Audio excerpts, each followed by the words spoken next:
வே நமக ஸ்ரீ சுக்கிர பகவானே நமக ஸ்ரீ சுக்கிர பகவானே நமக ஸ்ரீ சுக்கிர பகவானே நமக. அனைவருக்கும் வணக்கம். பாகம் 52.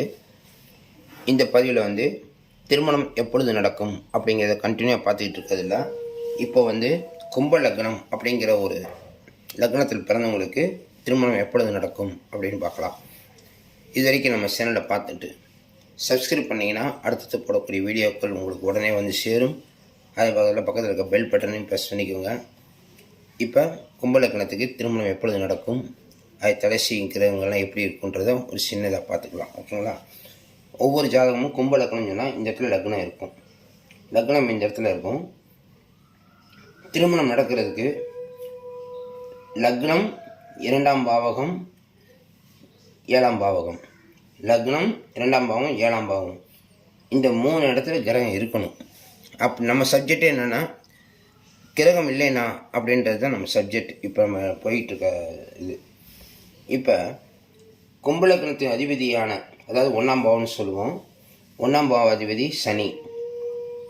கும்பலக்னத்துக்கு 2ஆம் பாவாதிபதி குரு பகவான். கும்பலக்னத்துக்கு 7ஆம் பாவாதிபதி சூரியன். 1ஆம் பாவாதிபதி சனி, 2ஆம் பாவாதிபதி குரு, 7ஆம் பாவாதிபதி சூரியன். ஓகேங்களா? இந்த 3 இடத்துல கிரகம் இல்லைன்னா திருமணம் தாமதமாகும். அதற்கு ஒரு மாற்று வழி தான் அவர்களுடைய நட்சத்திரம். இப்போ சனி பகவான் சொல்லக்கூடியவர் பார்த்திங்கன்னா அவருடைய நட்சத்திரம் பூசம், அனுசம், உத்திரட்டாதி வரும். நம்ம உத்திரட்டாதி இந்த இடத்துல எழுதலை. என்ன காரணம் கேட்டிங்கன்னா நம்ம சப்ஜெக்ட் 2ஆம், அதாவது 1, 2, 7 கிரகம் இல்லை என்றால் அப்படிங்கிறதுனால இந்த இடத்துல உத்திரட்டாதி எழுதலை. ஓகேங்களா? 2ஆம் பாவாதிபதி குரு. குருவினுடைய நட்சத்திரமான புனப்பூசம் 1, 2, 3, இங்கே புனப்பூசம் 4ஆம் பாதம் வரும்.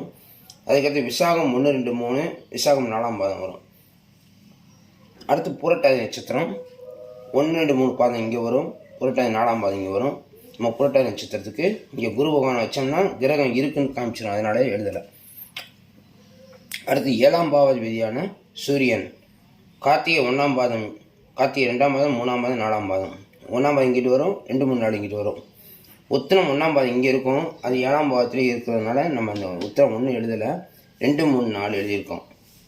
உத்திராடம் 1ஆம் பாதம் இங்கே இருக்கும், 2, 3, 4 இங்கே இருக்கும். ஓகேங்களா? சரி. அதாவது கும்பலக்னத்துக்கு 1ஆம் பாவாதிபதி, 2ஆம் பாவாதி, 7ஆம் பாவாதிபதி, இந்த கிரகங்கள் இந்த நட்சத்திரங்களில் அவருடைய நட்சத்திரம் இந்த கிரகமே இருக்குன்ற அவசியம் கிடையாது. இப்போ நம்ம மாற்ற அந்த வேற ஒரு கிரகத்தை சேர்க்க போகிறோம். எப்படி சேர்க்குறோம் பாருங்கள். இப்போ செவ்வாய் கூட இருக்கலாம். செவ்வாய் இந்த கார்த்திகை நட்சத்திரம் 1, 2, 3, 4 இருக்கலாம். புனப்பூசம், பூசம், உத்திரம், விசாகம், அனுசம், உத்திராடம் இந்த நட்சத்திரங்களோட செவ்வாய் இருக்கலாம், சுக்கிரன் இருக்கலாம், ராகு கேது இருக்கலாம், எந்த கிரகம்னாலும் இருக்கலாம். ஆனால் இந்த 3க்கும் நமக்கு அந்த கிரகத்தினுடைய தொடர்பு வேணும், அவ்வளோதான் விஷயம்.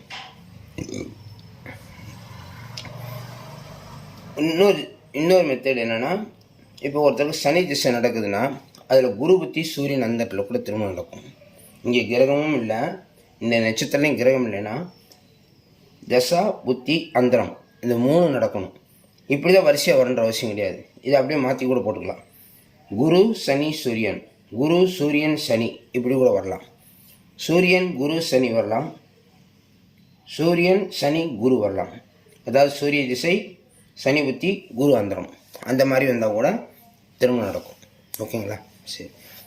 இன்னொரு பாயிண்ட் இருக்குது. நம்ம கிரகம் இல்லைன்றது தான் பேசிகிட்டு இருக்கோம், இருந்தாலும் இந்த ஒரு சின்ன உதாரணத்துக்கு போயிடலாம்.